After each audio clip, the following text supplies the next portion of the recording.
그러므로 주님께서 친히 다윗 왕실에 한 징조를 주실 것입니다. 보십시오.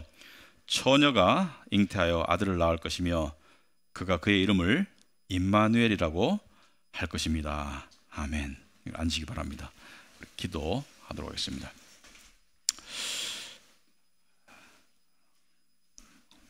하늘 보좌를 내려놓으시고 이 땅에 인간의 모습으로 오신 우리 하나님 예수 그리스도, 그분을 예배하기 위해서 저희들이 이 자리에 모였습니다.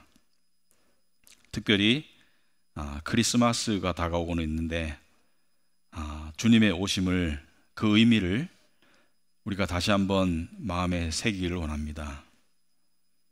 주님은 이 땅에 소망으로 또 구원으로 또 빛으로 오셨었는데 우리 안에 그 주님의 오신 그 의미와 그 구원의 그 은혜가 다시 살아나고 샘솟기를 원합니다.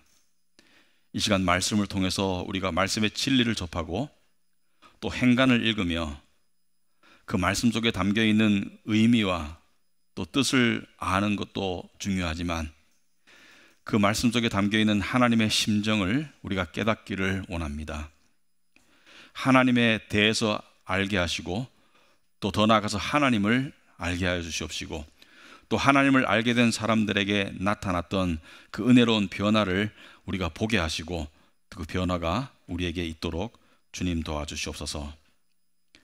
성령께서 우리 마음을 주관하여 주시옵시고 우리 마음속에 하나님을 향한 갈망이 불을 듯하게 하옵시고 그 갈망이 응답되고 목마름이 담비 같은 성령의 은혜로 촉촉히 채워지는 그런 은혜가 이 시간 있도록 주님 도와주시옵소서. 하나님께서 말씀하셨습니다. 너희 입을 크게 벌리라. 내가 너희 입을 채울 것이다. 우리의 속에 있는 하나님을 향한 갈망이 우리가 느껴질 수 있도록 주님 은혜 베풀어 주시옵소서. 마치 라오디게아 교인들처럼 주님 보시기에는 비참하고 가난한데 스스로는 부유하다고, 스스로는 잘났다고 생각하는 그런 세상적이고 정욕적인 교만을 제하여 주시고 주님 앞에 거지의 모습으로, 종의 모습으로 다가갈 수 있도록 은혜 베풀어 주시옵소서. 예수님 이름으로 기도합나이다. 아멘. 앞으로 이제 크리스마스가 다가오는데 우리 기독교인들이 우리가 하는 그 중요한 두 개의 절기 중 하나죠. 부활절과 더불어서. 그래서 세 번에 걸쳐서 오늘과 그 다음에 다음 주, 그 다음에 25일 수요일 날 크리스마스 특별 예배 세 번에 걸쳐서 크리스마스에 관한, 예수님의 탄생에 관한 말씀을 보려고 합니다. 오늘 그 첫 번째 시간으로 이사야서 7장 14절 말씀이 되겠는데, 예수님에 관한 수많은 그 예언의 말씀, 예수님의 오심과 예수님의 이 행적에 관한 수많은 말씀 중에 하나가 되겠죠. 근데 하나인데 이 말씀을 다시 한번 보시면은 세 가지 요소로 되어 있습니다. 세 가지. 첫째는 주님께서 친히 직접 다윗 왕실에 한 징조를 주실 것입니다. 여기서 말하는 징조는 다윗 왕실을 통해서 주님께서 역사하실 것입니다. 다윗 왕실을 통해서 오실 예수 그리스도를 의미하고 있습니다.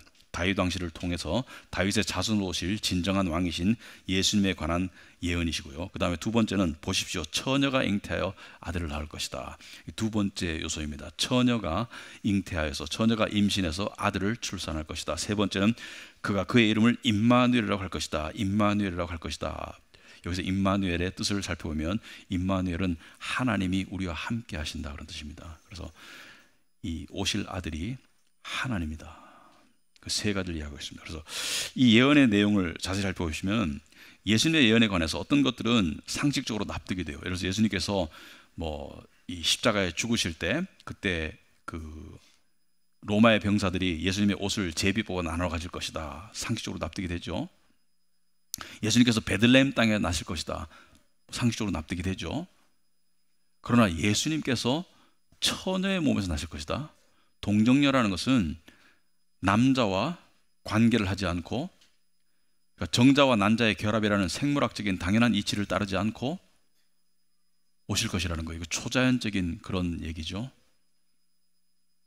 역사상 전무후무한 남녀 간의 관계가 아닌, 당시에 의술도 발달하지 않았기 때문에 무슨 시험관이 이런 게 아닌, 그러니까 시험관을 해도 남자의 정자가 필요한데 남자의 정자도 없고 남녀 간의 이 관계도 없이 처녀의 몸으로, 순결한 몸으로, 그러니까 순결을 지킨 처녀의 몸에서 아들이 태어날 것이다. 이것은 있을 수 없는 일이고, 그리고 앞으로도 있지 않을 일이죠.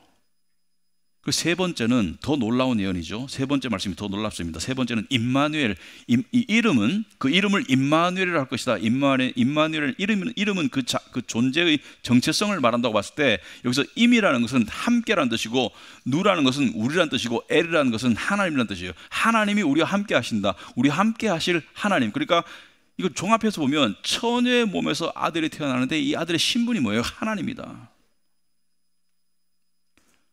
삼위일체 2위 되시는 예수 그리스도가 하나님이시다, 하나님과 동등하시다는 것을 이야기하고 있고, 하나님이 인간의 모습으로 오신다. 이게 정말 있을 수 있는 일인가? 아마도 유대인들이 이 예언을 처음 접했을 때 이것을 은유적으로 생각했을 가망이 많습니다. 이런 일은 있을 수가 없다. 어떻게 처녀의 몸에서 아들이 태어나며, 자식이 태어나며, 어떻게 하나님이 인간의 모습으로 오셔서 우리와 함께 하실까? 매우 신비롭고 초자연적인 예언이지만 이것을 문자적으로 받아들이기가 힘들었을 거예요. 하지만 이사야는 여기서 그치지 않고 거듭해서 인간의 모습으로 오실, 아들의 모습으로 오실 하나님을 이사야서 9장에, 바로 2장 뒤에 9장에서도 이야기하고 있죠. 9장 6절에 오시면은 한 아기가 우리를 위해 태어났다. 아직 예수님이 태어나기 전 650년 전이에요. 근데 왜 태어났다, 태어날 것이다 라고 하지 않고 태어났다라고 하는가? 성경은 반드시 일어날 미래의 일을 과거로 여기고 과거 시제로 표현합니다. 예를 들어서 우리가 의로워졌고 영화로워졌다라고 이야기하죠. 로마서 8장에 보면 우리가 영화로워졌다라고 말합니다. 왜냐하면 우리의 영화는 우리가 천국이나 가서 이루어질 그런 부활의 영광을 말하는데, 우리는 지금 여전히 죄 가운데 있기 때문에 영화롭지 않아요. 그런데 영화는 믿는 자들에게 이미 예정된 확실한 미래이기 때문에 과거로 땡겨서 이야기하는데, 한 아기가 우리를 위해 태어날 것이다가 아니고 650년 이후에 태어날 아들을 향해서 태어났다, 우리가 한 아들을 모셨다, 이렇게 과거로 표현하고 있고요. 그는 누구예요? 우리의 통치자가 될 것이다. 우리 믿는 자들의 통치자가 될 것이고, 그의 이름은 신분을 말하죠. 놀라우신 좋은 자, 그 다음에 전능하신 누구예요? 하나님. 하나님이 아들의 모습으로 나실 것이고, 그리고 더 나아가서 영존하시는 아버지라고 말하고 있거든요. 영원하신 아버지는 하나님 아버지를 이야기하는데, 예수님께서 뭐라 했습니까? 나와 아버지는 하나이다. 아버지와 나는 같다라고 말씀하셨죠. 나와 아버지는 하나이다. 그러니까 성경은 여러분 살펴보시면은 성경은 40여 명이 있었습니다. 저자가 40여 명이에요. 40몇 명이라고 분명히 말할 수 없는 이유는 히브리서나 욥기처럼 저자가 불분명한 성경책이 있는데 한 사람이 여러 권 쓴 것도 있기 때문에 성경 66권을 40여 명이 시대가 다르게, 장소가 다르게 동시에 쓰여진 성경도 있는데, 특히 소선지자 같은 경우는 동시에 쓰여진 것들도 있는데, 어떻게 성경은 이렇게 다 모았을 때 서로 상충되는 것이 없고 일관적이고 내용이 동일할까? 왜냐하면 한 분 하나님께서 성령으로 쓰셨기 때문에 내용이 상충되지 않죠. 여기에도 보듯이 예수 그리스도가 나시기 650년 전에 그 아들이 태어날 것인데, 그분은 하나님이시고 그분은 영존하시는 아버지라고 이야기하고 있죠. 아버지와 아들은 하나라고. 예수님께서 아버지와 나는 하나이다.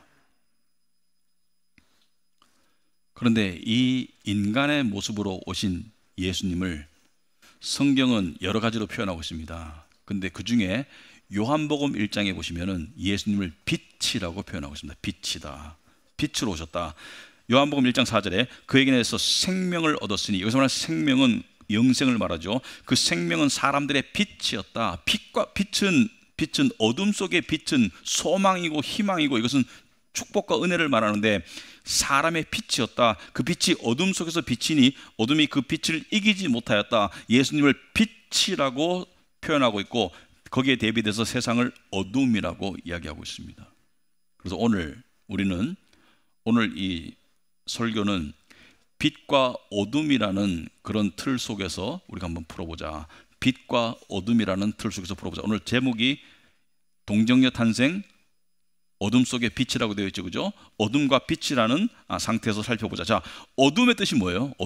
어둠의 뜻은 사회적으로 또 세상적으로, 개인적으로 어둠의 뜻은 뭡니까? 어둠은 근본적으로 죄를 말합니다. 어둠은 근본적으로 사망을 말해요. 어둠은 근본적으로 하나님을 상실한 인간 상태를 말하고, 어둠은 개인적으로의 어두움은 내 안에 두려움도 어두움이고, 내 안에 절망도 어두움이고, 내 안에 탐욕도 어두움이고, 내 안에 우리 이런 말하죠. 마음이 어둡다. 표정이 어두우시네요.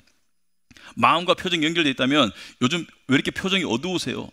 근심이 있으십니까? 마음이 무겁다, 마음이 어둡다 이런 표현을 많이 하죠, 그죠? 우리는 이 어둠이 뭔지를 알아요. 절망도 어두움이고, 우울도 어두움이고, 두려움도 어두움이고요. 우리는 어둠이 뭔지 알아요. 앞이 캄캄하다 이런 말이죠. 앞이 캄캄하다. 내 인생의 앞이 캄캄하다. 어둠 속에 갇힌 것 같다. 이게 어둠이고요. 그럼 빛은 뭐죠? 서양 사람들도 그런 표현을 쓰죠. 한 줄기 빛이 비쳤습니다. 뭐예요? 어둠을 반전시키는, 어둠을 벗어날 수 있는, 어둠을 극복시키는 그런 빛을 이야기하고 있죠. 그래서 어둠에 대비한 빛은 어둠을 이기고 어둠을 짓누르고 그 속에 소망과 생명을 심어주는 것이죠. 그래서 아까 요한복음 1장 5절에 어둠이 그 빛을 이기지 못하리라. 어둠이 빛을 못 이깁니다. 빛이 어둠을 이겨요. 여러분, 어둠과 빛이 공존할 때, 빛이 비출 때 어둠은 사라지죠.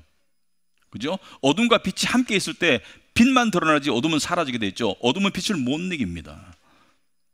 그런데 역사 속에서 보면 중요한 사실 하나가 있습니다. 패턴이 하나 있어요. 뭐냐면 어두울 때, 그 사회가, 세상이 또는 개인적으로 어두울 때 하나님은 빛의 은혜로 나타나시더라. 이게 중요한 겁니다. 어두움 속에 빛의 은혜로 나타나시더라. 여러분이 이사야서 7장을 읽어보시면은 이 예언의, 이 놀라운 예언이잖아요. 동정녀를 통해서 아들이 태어나고 그 아들은 이름이 임마누엘이다. 우리와 함께 하실 하나님이시다. 하나님이 아들의 모습으로 나실 것이다. 너무나 놀라운 예언인데 앞뒤 문맥을 보면 생뚱맞아요. 무슨 말이냐면은 앞에 너희들은 어둠 가운데 있다. 그 어둠이 힘들지, 소망도 없지, 그러므로 내가 아들을 보낼 것이다. 이렇게 문맥이 연결되지 않고요. 앞에는 아하스 왕 이야기하고 있습니다. 아하스 왕. 유다의 왕 아하스를 이야기하고 있어요. 무슨 말이냐면은 이 앞뒤 문맥을 보면 당시에 이 이사야가 이 선지자로 예언하던 그 당시에 그 이스라엘은 굉장히 암울한 시대에 있었고, 이스라엘은 곧 멸망할 시대에 있었습니다. 그리고 유다의 왕 아하스는 유다에서 아마도 가장 악랄한 왕이었다고 생각합니다. 가장 매정하고 가장 이 하나님에 대해서 악한 왕이었다. 예를 들어서 아하스는 몰렉이라는 우상에게 자기 자식들을 불구덩이에 넣어서 이렇게 번제로 바쳤습니다. 제물로 바쳤어요. 자식들을 우상에게 제물로 바친 아버지. 여러분, 깡패도, 조폭도 자기 자식은 사랑한다는데 자기 자식을 우상에게 제물로 바쳤던 왕이에요. 그리고 이 아하스 왕은 온갖 종류의 우상 숭배를 예루살렘에 소개했습니다. 그러니까 정말 진정한 왕이라면 우상을 척결하고 요시야 왕처럼 개혁해야 맞는데, 온전한 예배를 다시 확립해야 맞는데, 이 아하스 왕은 우상 숭배를 예루살렘에 소개했고요. 그리고 예루살렘 성전을 문 닫게 했어요. 성전을 문 닫게 한 왕입니다. 하나님을 향한 불경이 크게 치들었고요. 그리고 한 번은 아시리아를 방문했다가 거기에서 아시리아의 우상들에게 섬기던 그 제단을 보고 그 제단이 너무 좋게 보여서 그 우상 숭배의 제단을 그대로 만들어서 예루살렘 성전 안에다가 만든 왕이에요. 그러니까 여러모로 봤을 때 폐륜적이고 그리고 우상 숭배적이고 하나님을 향한 불경이 크게 탈했던 그런 악의 끝판왕이 아하스 왕이었습니다. 그러니까 이스라엘은 멸망을 향해 치닫고 있고 곧 멸망할 것이고, 그 다음에 유다는 악한 왕 속에서 어둠 속에 있어요. 왕이 악하면 백성은 어둠 속에 갇힐 수밖에 없죠. 영적 어두움, 사회적 어두움, 정치적 어두움, 어두움 속에 갇혀있는 그 백성들에게 이사야가 뭘 선포합니까? 빛의 소식을 선포하는 거예요. 내가 다윗의 왕실에 직접 역사해서 징조를 주마. 무슨 말입니까? 이 악하고 거짓되고 가짜 왕들이 아니라 내가 진정한 친히 다윗 왕실에 한 징조를 줘서 내가 진짜 왕을 보내주마. 다윗의 왕실에 오실 왕이 누구예요? 바로 예수 그리스도죠. 다윗의 아들 예수 그리스도. 내가 친히 징조를 보일 것이다 라고 예언하셨고요. 똑같은 패턴을 여러 군데 소개하자면, 다 소개하자면 시간이 없겠죠. 여러분, 성경에서 동정녀 탄생을 가장 처음에 예언한 곳이 어디입니까? 동정녀를 통해서 구원자가 올 것을 가장 처음에 예언한 곳은 창세기 3장 15절입니다.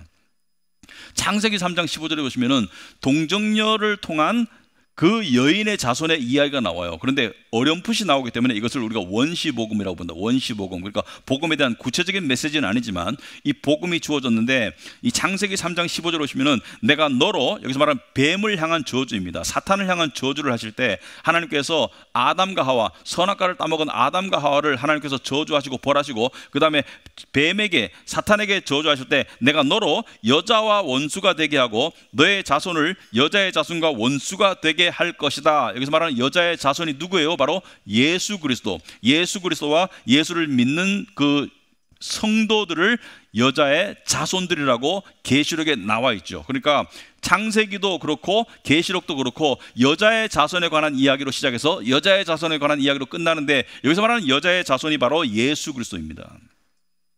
보통 우리나라 문화도 그렇지만 유대 문화도 상당히 가부장적이고 남성 중심적이기 때문에 누구의 자신이냐고 물었을 때 아버지 이름을 주로 대지 여자 어머니 이름을 대는 경우는 거의 없었습니다. 아버지 이름을 대고 어머니 이름을 뒤에 대든지 아니면 아버지 이름만 댔었지. 그런데 여자의 자손과 너의 자손, 뱀의 자손, 사탄의 자손, 마귀들, 세상 원수가 되게 할 것이다. 이 원수는 서로 죽이지 않고는 견딜 수 없는 상태를 말한다.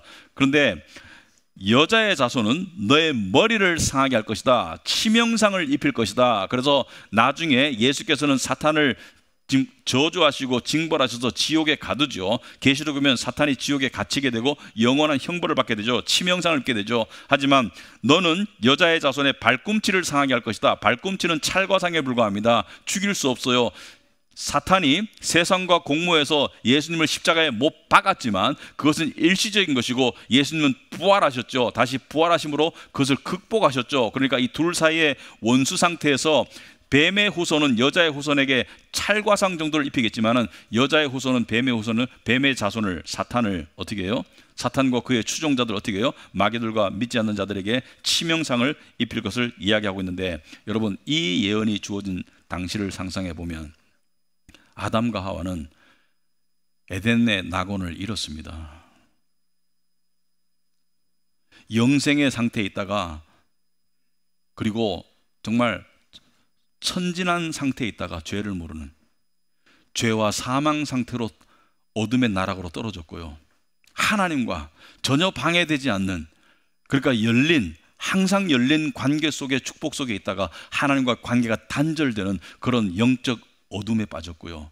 영적으로, 육적으로, 그리고 사는 환경도 에덴 동산에서는 일도 할 필요 없었고 그냥 누리고 즐기면 됐었는데, 이제 남자는 피땀을 흘려야 되고 여자는 출산의 고통을 느껴야 되고, 그런 악조건 속으로 빠진 그 절망 상태. 그러니까 아담과 하와의 입장에서는 삶이 완전히 바뀌었어요. 에덴 동산과 에덴에서 추방당한 상태에서는 완전히 바뀌었어요. 그전에 못 느꼈던 죄책감을 느끼게 되었고, 그전에 못 느꼈던 두려움을 느끼게 되었고, 그전에 못 느꼈던 수치심을 느끼게 되었고, 그런 절망적인 상태에서 하나님께서 뭐예요? 빛의 소식을 전합니다. 이 어둠을 내가 극복해 주마. 내가 여자의 자손으로 올 그 씨앗을 통해서 내가 이 어둠을, 인류의 어둠을 극복해 주마. 그렇게 말씀하셨고, 여러분, 예수님이 오실 당시에 유대의 상황은 어땠습니까? 예수님이 2000년 전 오실 때 이스라엘의 상황은 어땠어요? 극한 어둠 속이었습니다. 사회적으로, 정치적으로, 경제적으로 극한 어둠 속이었어요. 당시에 유대인들은 나라를 잃은 지 600년이 넘었습니다. 600년이 넘어가는 시대였어요. 이스라엘은 한 700 몇십 년, 남쪽 유다는 한 580년, 그러니까 나라를 잃은 지 600년 넘은 그 시점에 유대인, 여러분, 우리가 그 나라를 빼앗긴 데가 일제 36년이죠. 그런데 그 36년에 대한 기억이 여전히 우리 민족 속에는 아픔으로 남아있어요.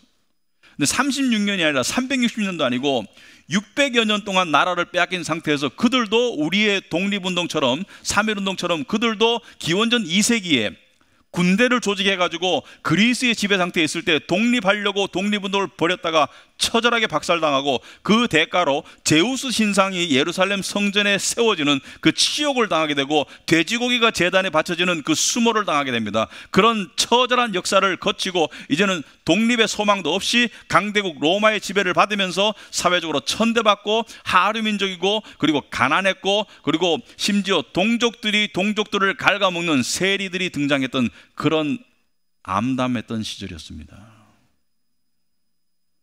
그런데 갈라디아서 4장 4절에 보면 이렇게 말하고 있습니다. 그러나 기한이 찼을 때, 이 기한이라는 것은 뭐예요? 하나님이 정하신 때가 되었을 때, 이 기한이라는 것은 어둠이 꽉 찼을 때, 더 이상 소망이 없을 때, 하나님께서는 자기 아들을 보내셔서 여자에게서 나게 하시고 자기 아들을 보내셔서, 여러분 성경이 다 일관적이죠. 창세기나 이사야서나 여러분 하나님께서 자기 아들을 보내셔서 여자에게서 나게 하시고, 아들을 보냈다고 하지만 당연히 여자에게서 나는 것이 아닙니까? 여기서 말하는 여자에게서 나게 하신다는 것은 동정녀 탄생을 암시하는 것입니다. 여자에게서 나게 하시고 또한 율법 아래 놓이게 하셨습니다. 여자에게서 나게 하셨다. 하나님께서는 이 창세기와 이사야서와 이 모든 구약의 예언에 따라서 기한이 찼을 때 2000년 전에 이스라엘 백성이 가장 밑바닥에 있을 때, 스스로는 어떠한 소망도 발견할 수 없는 어둠 가운데 있을 때, 그때 하나님께서 빛 되시는 예수님을 보내셔서 한 처녀의 몸에서 태어나게 하셨는데 그 처녀의 이름은 마리아죠. 마리아에게 천사가 나타나서 뭐라 했습니까? 네가 아들을 낳을 것이다. 여러분이 마리아 입장이 되어보세요. 그 소식을 들었을 때 엄청 놀랐을 거고요, 현실적인 문제가 다가올 수 있습니다. 내가 임신을 하게 되면 지금 약혼 상태인데, 당시에 요셉과 정혼한 상태인데, 그때 약혼은 깰 수 없는 약혼이에요. 거의 결혼이 확정적인 약혼인데, 하지만 당시에 혼전의 관계를 가지는 것은 돌 맞아 죽습니다. 손가락질 당하고요. 당시에는 혼전 동거는 그거는 사회적으로 용납이 안 되는 시대였습니다. 그런데 아이를 가진다고요? 그럼 요셉한테는 뭐라고 말할 것입니까? 약혼자는 날 어떻게 생각하겠습니까? 물론 설명할 수 있겠죠. 성령께서 나타났다고 설명할 수 있겠지만 모든 사람들이 그걸 믿을까요? 그 황당한 얘기를 모든 사람들이 믿을까요? 아마도 대부분 사람들은 안 믿을 거예요. 그러면 그 손가락과 그 수치와 그 다음에 그 두려움을 어떻게 감당할 것인가? 그러나 마리아는 그 모든 것이 안중에 없습니다. 마리아는 가난하고 당시에 비천한 여인이었어요. 왜? 남편 될 사람의 신분을 보면 아내 될 사람의 신분을 짐작할 수 있는데, 요셉이 목수였습니다. 당시에 하층민인 목수였어요. 그 마리아에게 그 소식이 왔을 때 마리아는 정말 10대 후반의 여인이었지만 믿음의 여인이었다. 준비된 여인이었다. 그래서 마리아는 이 자기가 비천한 자기가 선택받은 것에 대한 감격을 노래로 부릅니다. 누가복음 1장에 보면 마리아 찬가라는 부분이 있어요. 이건 제가 설명 없이 한번 읽어드리겠습니다. 마리아 찬가가 누가복음 1장 46절에 그리하여 마리아가 말하였다. 내 영혼이 주님을 찬양하며 내 마음이 구주 하나님을 좋아함은 그가 이 여종의 비천함을 보살펴 주셨기 때문입니다. 이제부터는 모든 세대가 나를 행복하다 할 것입니다. 힘센 분이 나에게 큰 일을 하셨기 때문입니다. 그의 이름은 거룩하고 그의 자비하심은 그를 두려워하는 사람들에게 대대로 있을 것입니다. 그는 그 팔로 권능을 행하시고 마음이 교만한 사람들을 흩으셨으니 제왕들을 왕좌에서 끌어내시고 비천한 사람을 높이셨습니다. 여기서 말하는 비천한 사람은 심령이 가난한 사람들을 말합니다. 줄인 사람들을 좋은 곳으로 배부르게 하시고 부한 사람들을 빈손으로 떠나보내셨습니다. 그는 자비를 기억하셔서 자기의 종 이스라엘을 도우셨습니다. 자기의 종 이스라엘을 도우셨습니다. 우리 조상들에게 말씀하신 대로 그 자비는 아브라함과 그 자손에게 영원토록 있을 것입니다. 이거는 마리아의 개인적인 고백인 동시에 성령의 감동으로 된 것이 분명한 것이, 아브라함과 그 자손에게 그 자비가 영원히 있다는 이것도 예언입니다. 여기서 말하는 아브라함의 자손은 누구예요? 갈라디아서 보듯이 육적 자손이 아브라함의 자손이 아니고 뭐예요? 영적 자손이 아브라함의 자손이다. 믿음 안에서 우리가 아브라함의 자손이다. 우리가 영적 이스라엘이고, 예수님도 요한복음 8장에서 말씀하셨죠. 유대인들에게 너희가 아브라함의 자손이었으면 나를 믿었을 것이다. 너희는 아브라함의 자손이 아니라 너는 뱀의 자식들이다. 너는 사탄의 자식들이다.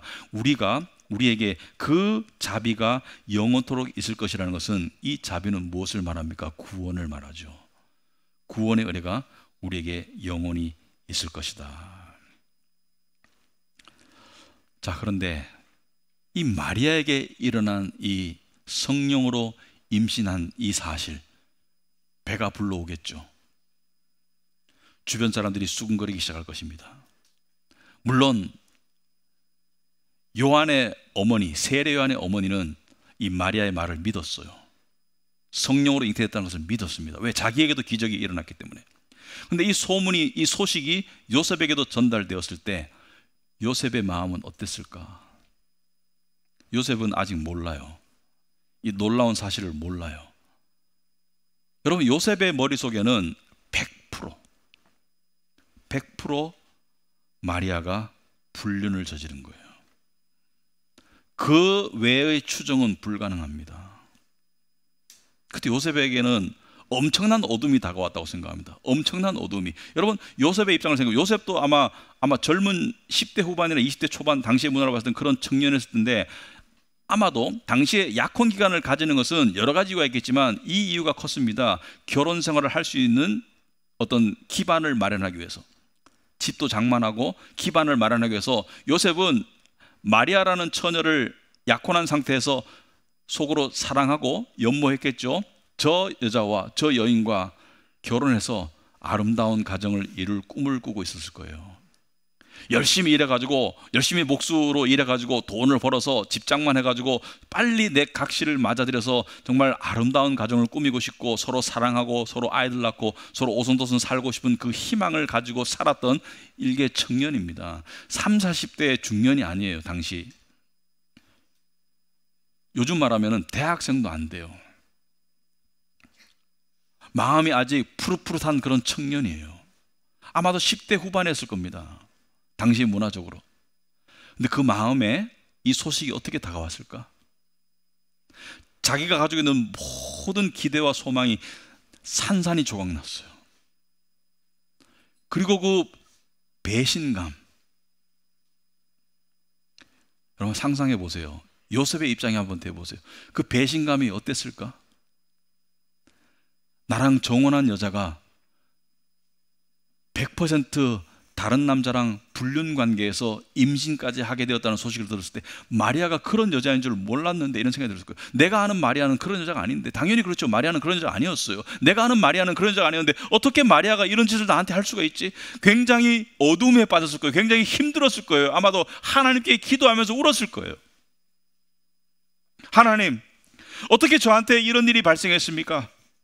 저는 이 마리아가 저에게 준 짝인 줄 알고, 저는 열심히 살면서 결혼을 준비하고 있었는데 왜 저에게 이런 일이 일어났습니까? 그리고 두 가지 현실적인 문제가 닥쳐졌을 거예요. 첫째는 사람들의 오해를 어떻게 감당할까? 여러분, 사람들이 생각할 때 마리아가 누구랑 속도 위반을 했다고 생각할까요? 상식적으로는 요셉이죠. 그죠?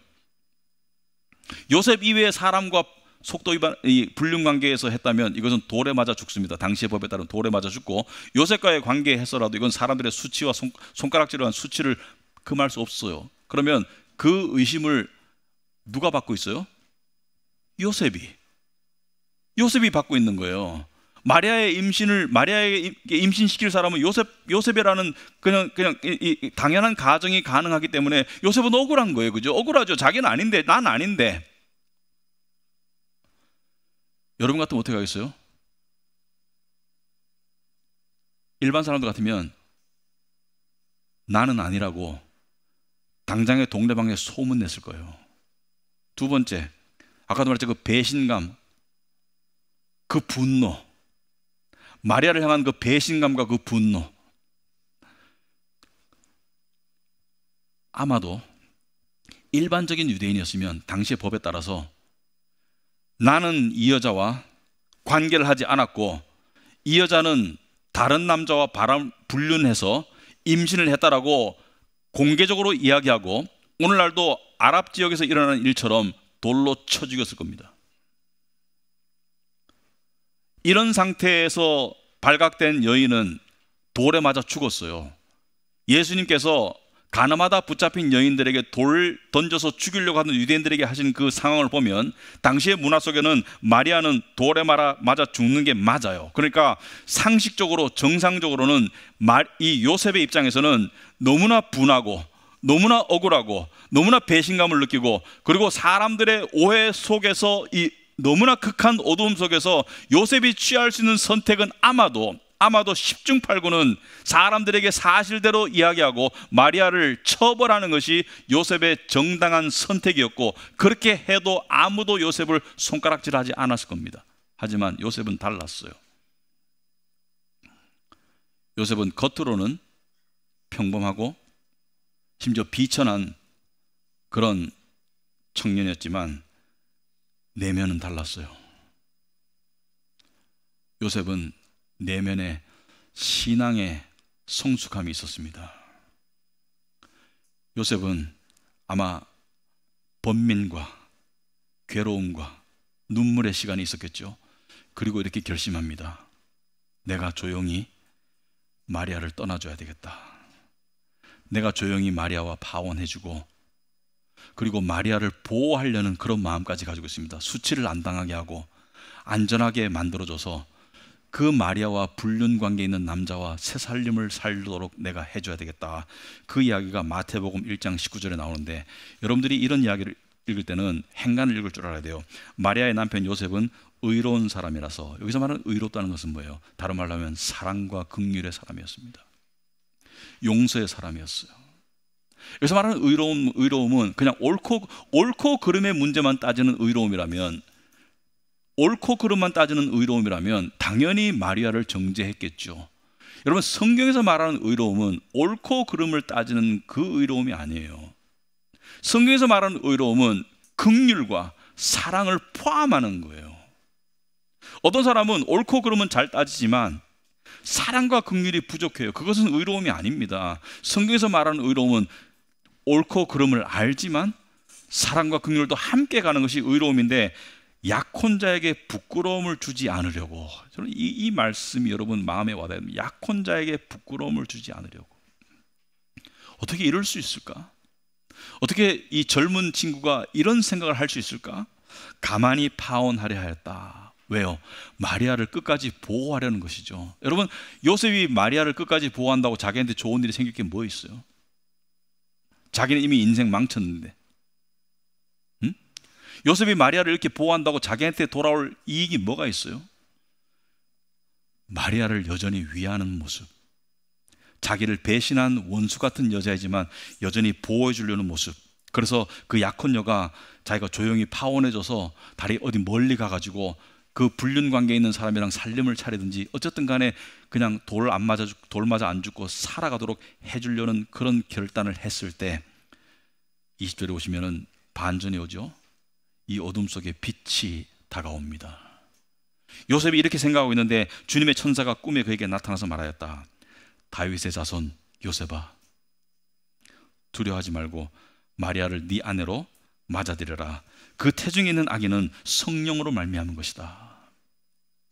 정말 청천벽력과 같은 그런 빛의 소식이죠. 마리아가 아들을 낳을 것이니 너는 그 이름을 예수라고 해라. 예수는 구약의 여호수아랑 같은 어원의 말입니다. 구원하는 자라는 뜻이에요. 구원하는 자, 예수라고 하여라. 그가 자기 백성을 그들의 죄에서 구원하실 것이다. 그러니까 지금 들었을 때 뭐예요? 구원자가 지금 마리아의 뱃속에 들어있고 불륜에 의한 임신이 아닌 거예요. 그죠? 그리고 이 천사는 모든 것을 설명해 줍니다. 이 모든 일이 일어난 것은 주님께서 예언자를 시켜서 이르시기를, 여기서 말하는 예언자는 이사야고, 아마도 요셉은 이 예언자가 이사야라는 것을 알고 있었을 거예요. 왜? 요셉은 의로운 자라서 구약 성경 말씀을 읽었을 것이고 보아라, 동정녀가 잉태하여 아들을 낳을 것이니 그의 이름을 임마누엘이라고 할 것이다 하신 말씀을 이루려고 하신 것이다. 임마누엘은 번역하면 하나님이 우리와 함께 계시다는 뜻이다. 천사가 다 설명해 주니까 요셉이 생각해 볼 건 뭐예요? 그 이사야 선지자를 통해서 예언하신 그 구원자가 내 정혼자 마리아를 통해서 왔다는 것은, 첫째는 모든 오해와 어두움이 풀렸죠. 둘째는 내 정혼자는 하나님께 택함받은 착하고 의로운 여자가 맞아. 내 의심이 틀렸어. 극적인 반전이 왔겠죠. 얼마나 기뻤을까? 얼마나 기뻤을까? 모든 배신감과 모든 어떤 분노와 모든 섭섭함과 모든 두려움이 다 사라지고 모든 오해가 다 풀렸을 때 그 마음이 얼마나 기뻤을까? 그 즉시 요셉은 마리아를 아내로 맞아들입니다. 이제 더 이상 기다리고 말고 할 수가 없어요. 왜? 임신했기 때문에 혼자 몸으로 있으면은 사람들의 손가락질도 받고 하니까 자기가 자처해서 마리아를 맞아들이고 마치 자기가 자기를 통해서 임신된 것처럼 그렇게 외부에 보이도록 그렇게 만들어줍니다. 아마 속도 위반에 대한 어떤 그런 손가락들도 있었겠지만 그 감수하는 거예요. 왜? 빛이 오셨기 때문에, 어둠 속에 빛이 비쳤기 때문에 더 이상 그런 게 문제가 안 되는 거예요. 그리고 요셉은 성경의 가르침에 따라 마리아와 관계를 하지 않습니다. 예수님이 태어날 때까지. 왜냐하면 이 동정녀 탄생은 동정녀 상태에서 임신이고 동정녀 상태에서의 출산을 말하기 때문에 요셉은 마리아와 관계를 가지지 않았고요. 그 다음에 예수님이 태어나고 난 다음에 정상적인 부부관계를 통해서 자식들을 낳았습니다. 아들들도 낳고 딸도 낳고 했는데 그 아들들 중에 하나가 야고보서의 저자인 야고보예요. 예수의 동생. 야고보서의 저자인 야고보는 예수님의 제자 야고보가 아니고 예수님의 동생 야고보입니다. 여기 이와 같이 보듯이 하나님께서는 어둠이 짙을 때 그때 빛으로 다가오십니다. 이것은 전 우주적으로도 그렇고 개인적으로도 그렇습니다. 여러분, 개인적으로 봤을 때 여러분 구약의 인물들의 삶을 살펴보면 아브라함에게 언제 빛이 다가와요? 어둠이 깊을 때, 후사에 대한 소망이 없을 때. 야곱에게 언제 빛 대신 하나님이 다가와요? 감옥 속에서 그냥 젊은 나이에 감옥에 들어가 가지고 여기서 인생을 망치는, 인생을 끝내야 하는 그런 절망 속에 있을 때 빛으로 다가오시죠. 다윗에게 언제 하나님이 다가오세요? 사울 왕에게 쫓기고 할 때 그 하나님께서 빛으로 다가오시죠. 우주적으로도 그렇습니다. 여러분, 지금 시대를 보시면 여러분 지금 시대가 참 재밌어요. 씁쓸하지만 세상은 항상 어두웠지만 어둠이 짙어지고 있습니까? 옅어지고 있습니까? 짙어지고 있어요. 여러분, 우리가 우리나라만 봤을 때 70년대에 살던 때는 세상이 밝아진다고 느꼈습니다. 세상이 점점 더 살기 좋아지고 고속도로도 건설되고 집들도 깨끗해지고 소득도 늘어나고 또 사람들 인신도 좋아지고 이웃사촌이란 말도 그때 있었죠. 지금 이웃사촌의 말 누가 써요? 지금 세상은 점점 더 사회적으로, 우리나라는 정치적으로, 경제적으로, 국제적으로, 여러분 몇십 년 전까지만 하더라도 하나님의 일반 은혜 아래서 세상에는 세상적인 정의와 공의를 위한 그런 세력들이 있었습니다. 대표적인 게 미국이었습니다. 미국은 경찰 국가를 자처하면서 세상의 정의와 공의를 위해서 오른쪽으로 판단하려고 노력했던 나라가 미국인데 지금 미국이 어때요? 다른 모든 나라를 깡그리 부셔도 우리나라만 잘 먹고 잘 살면 돼 하는 사람이 대통령으로 뽑혔죠. 제가 미국을 욕하고 싶어서 그런 게 아니라 세상이 다, 미국만 그렇다는 게 아니에요. 세상이 다 사람들이 자기를 사랑하며 돈을 사랑하며 이기적인 모습으로 다 변해가죠. 여러분, 우리나라의 내년이 올해보다 좋을 것 같아요? 이 지구가, 이 세상이 앞으로 평화가 더 늘어날 것 같아요? 아니면 평화가 더 깨질 것 같아요? 이것은 우리에게 무엇을 암시합니까? 예수님의 재림이 다가오고 있습니다. 어둠이 짙어지고 있습니다. 우리는 정신 차려야 합니다. 그리고 우리는 개인적으로도 어둠을 느낄 때가 있습니다. 어둠을 체험할 때가 있습니다. 상황적으로 느낄 때도 있고 또 내면적으로 느낄 때가 있고 영적으로 어둠이 올 때가 있어요. 그런데 그 어둠은 죄에 의해서 촉발된 것이기 때문에 죄에 의한 어둠인데, 우리가 어둠의 시간을, 어둠의 상황을 또는 어둠의 내적 상태를 지나갈 때가 있어요. 현재 자기의 삶이 어둠처럼 느껴지는 분들도 있을 겁니다. 어떤 사람은 그것이 지속될 수도 있고 어떤 사람은 왔다 갔다 할 수도 있지만, 우리 대부분은 어둠이 뭔지를 알아요. 그러나 어둠을 낭비할 때가 있어요. 무슨 말이냐면, 어둠은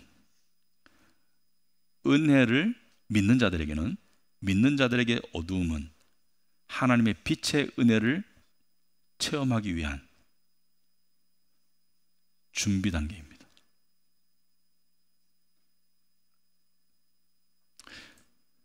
종교개혁 이후에 17, 18세기 영국에서는 청교도들이 생겨났죠. 청교도들은 신앙생활을 하면서 이런 표현들을 했습니다. 영혼의 어두운 밤. 여기서 말하는 영혼의 어두운 밤은 그 상태는 힘들어요. 영혼의 어두운 밤의 상태는 힘들어요.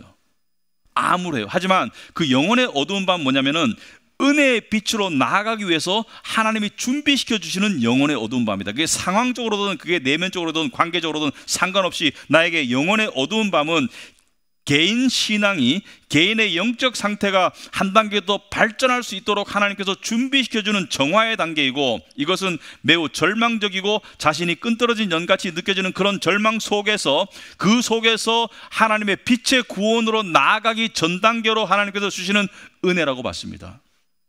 그런데 우리는 어때요? 영혼의 어두운 밤을 못 느낄 때가 많습니다. 자신이 어둠 속에 있다는 것을 못 느끼는 사람이 많아요. 그런데 영혼의 어두움을 어렴풋이 느낄 때 우리는 이런 몸부림을 합니다. 세상의 거짓 빛으로 떼어 나가려고 그래요. 예를 들면, 쇼핑 나쁜 거 아니에요. 저도 쇼핑해요. 오해하지 마세요. 근데 내가 영혼의 어두움 상태에 있는데 쇼핑으로 기분 전환해서 풀려고 한다? 그 영혼의 어두움을 낭비하는 거예요. 그 영혼의 어두움에 갇혀 있을 때 세상적인 방법으로 벗어나려게 하기보다는 그 영혼의 어두움 속에서 하나님의 빛을 갈망하세요.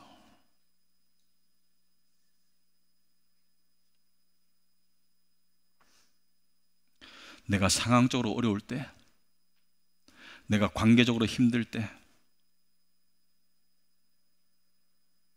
스스로 헤어나올 수 없을 때,